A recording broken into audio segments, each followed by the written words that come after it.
নমস্কার বন্ধুরা, প্রতিমা রান্নাঘরে সব বন্ধুদেরকে স্বাগত জানিয়ে শুরু করছি আজকের রেসিপি। আজকে আমি তোমাদের সাথে এঁচোড়ের রেসিপি শেয়ার করব। তার জন্যে আমি এখানে হাফ এঁচোড়ে নিচ্ছি। এই এঁচোড়টা আমি কিভাবে রান্না করি সেটা তোমরা প্রথম থেকে শেষ পর্যন্ত দেখো। এইভাবে রান্না করলে খেতে কিন্তু বেশ ভালো লাগে। এঁচোড়ের সাথে আমি দিচ্ছি আলু, আর যেহেতু এখানে আমি ছোট ছোট আলু নিচ্ছি সেই জন্যে 3 পিস আলু নিলাম। এবার এই এঁচোড় আর আলুটা আমি কেটে নেব। কেটে ধুয়ে নিয়েই ফিরে আসছি, তোমরা আমার সাথে থেকো। দেখো, আলু কেটে ধোয়ার পর এইভাবে আলাদা করে রেখেছি। আর এঁচোড়টাকে আমি একটা ছোট কড়াইয়ের মধ্যে জল দিয়ে রেখেছি। এবার এই এঁচোড়ে দিয়ে দিচ্ছি অল্প হলুদ। এবার এঁচোড়টাকে ভাপিয়ে নেব। তাহলে চলো ভাপিয়ে নিয়েই ফিরে আসছি। দেখো, ভাপিয়ে নিয়েছি। এবার এর জলটা ফেলে এটাকে ছেঁকে নেব। দেখো, জলটা ফেলে ছেঁকে আলাদা জায়গায় রেখেছি, আর আলুটাকেও আলাদা জায়গায় রেখেছি। আর দেখো, নিচ্ছি গোবিন্দভোগ চাল। আমি এখানে 4 চামচের মাপে 1.5 চামচের মতো চাল নিলাম। চলো তাহলে এবার রান্নাটা শুরু করি। সবের প্রথম আমি গ্যাস জেলে কড়া বসিয়ে দিয়ে এই শুকনো কড়াতে চালটা ভেজে নেব। সেই জন্যে চালটা পুরোটাই দিয়ে দিলাম। এবার খুন্তি দিয়ে ভালো করে চালটাকে নাড়াতে থাকবো। গ্যাসটা কিন্তু বাড়ানোই আছে, কারণ কড়াটা তো বসানোর সাথে সাথে চালটা দিয়েছি, সেই জন্যে গ্যাসটা বাড়িয়েই রেখেছি। দেখো, চালটা কিন্তু বেশ সুন্দর হয়ে ভাজা হয়ে গেছে। এবার এই চালটাকে নাবিয়ে নেব। এবার কড়াতে দিয়ে দিচ্ছি তেল। খুন্তি দিয়ে তেলটাকে কড়ার উপর পর্যন্ত চাড়িয়ে নিলাম। এখন এতে দিয়ে দিচ্ছি আলুগুলো। কড়া কিন্তু বেশ ভালো করে গরম হয়ে গিয়েছিল, সেই জন্যে গ্যাসটাকে কমিয়ে দিয়েছি। কমিয়ে দিয়ে 2 মিনিটের মতো আলুটাকে আমি ভালো করে নাড়াচাড়া করলাম। আলুটা একটু দেখতে সাদা লাগছে, সেই জন্যে এই আলুটা ভাজার সময় এতে দিয়ে দেবো অল্প একটুখানি হলুদ। হলুদ দেওয়ার ফলে আলুটা কিন্তু বেশ সুন্দর কালার হয়ে ভাজা হবে। আবারও খুন্তি দিয়ে আলুটাকে উল্টে পাল্টে নাড়াতে থাকবো।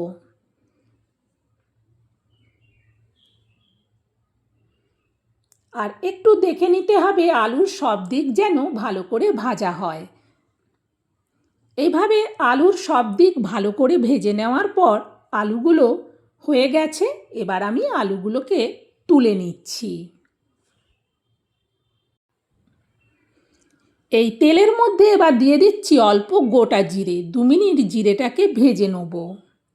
জিরেটা ভাজা হয়ে গেলে এতে এবার দিয়ে দিচ্ছি অল্প একটুখানি হিং। এর সুন্দর গন্ধটাই হয় আলাদা। দিয়ে দিচ্ছি গ্রেট করা আদা। ভর্তি করে 4 চামচের মাপে 1 চামচ। এবার আদাটাকেও একটু ভেজে নেব। দিয়ে দিচ্ছি এতে পরিমাণ মতো লবণ। আর দিচ্ছি অল্প একটুখানি চিনি।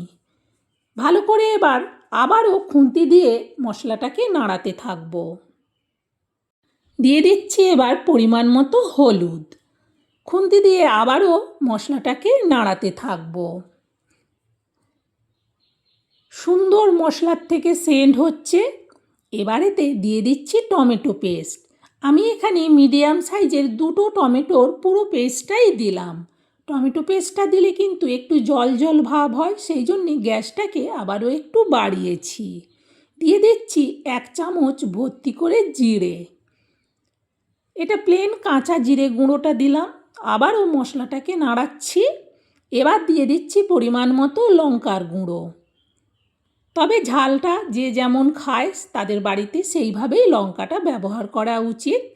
ভালো করে এবার মশলাটাকে কষিয়ে নিলাম। দেখো, টমেটোর যে জল জল ভাবটা ছিল সেটা শুকিয়ে মশলা থেকে তেল ছেড়ে দিয়েছে। এবার এতে দিয়ে দেবো আমি ভাপিয়ে নেওয়া এঁচোড়গুলো। সব এঁচোড়গুলো দেওয়ার পর ভালো করে এবার মশলার সাথে এঁচোড়টাকে কষিয়ে নেব। এরপর এতে দিয়ে দিচ্ছি আমি ভেজে তুলে রাখা আলুগুলো। আলুগুলো দেওয়ার পর আবার এঁচোড় আর আলুকে একসঙ্গে মিশিয়ে কিছুক্ষণ কষিয়ে নেব। এরপর আমি এতে দিয়ে দিচ্ছি সেই ভেজে তুলে রাখা চাল। পুরো চালটা দিয়ে দিলাম। আবারও খুন্তি দিয়ে এঁচোড়, আলু আর চালটাকে ভালো করে কষিয়ে নেব।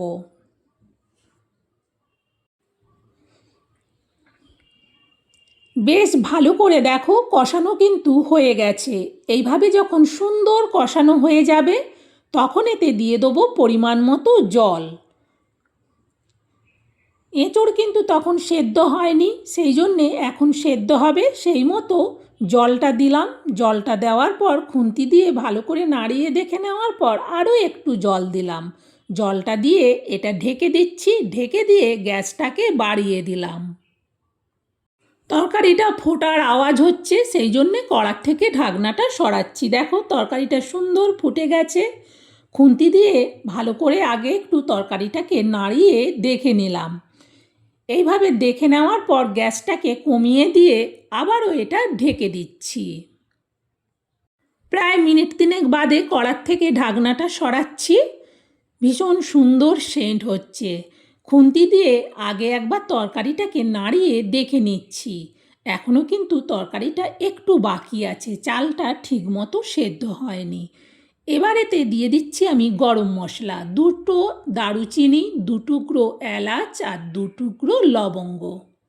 দিচ্ছি কিছুটা ছানা, এই ছানাটা কিন্তু বাড়িতে তৈরি। দিয়ে দিচ্ছি অল্প কসুরি মেথি, হাত দিয়ে যতটা সম্ভব গুঁড়ো করে কসুরি মেথিটাকে দিয়ে দিলাম। যেহেতু চালটা এখনও সেদ্ধ হতে একটু বাকি, সেই জন্যে এসব দেওয়ার পর আবারও এটা ঢেকে দিচ্ছি। গ্যাসটা কিন্তু কমানোই থাকবে। আবারও প্রায় মিনিট 3-4 বাদে আমি কড়ার থেকে ঢাকনাটা সরাচ্ছি। কি ভীষণ সুন্দর সেন্ট। খুন্তি দিয়ে ভালো করে আগে একবার নিচ থেকে উপর পর্যন্ত নাড়িয়ে দেখে নিলাম। চালটা কিন্তু সুন্দরভাবে সেদ্ধ হয়ে গেছে। আলু, এঁচোড় সব কিছু কিন্তু সেদ্ধ হয়ে গেছে। আর এটা বেশি করার দরকার নেই। এবার এটা নামিয়ে নেব। যেহেতু তরকারিটা অনেকটা, সেই জন্যে এরকম একটা বড় বাটির মধ্যে পুরো তরকারিটা আমি ঢেলে নিচ্ছি। পুরো বাটিটা দেখো ভর্তি হয়ে গেছে। এই নাবানোর পর এতে আমি দিয়ে দেবো 1/2 চামচ ঘি। সত্যিই বলছি, এঁচোড়টা এইভাবে রান্না করলে যেমন সেন্ট হয় তেমন টেস্ট হয়। অনেকেই এঁচোড় রান্না করো, তবে একবার আমার দেখানো পদ্ধতিতে রান্না করে দেখো, সব থেকে সেরা স্বাদের মনে হবে।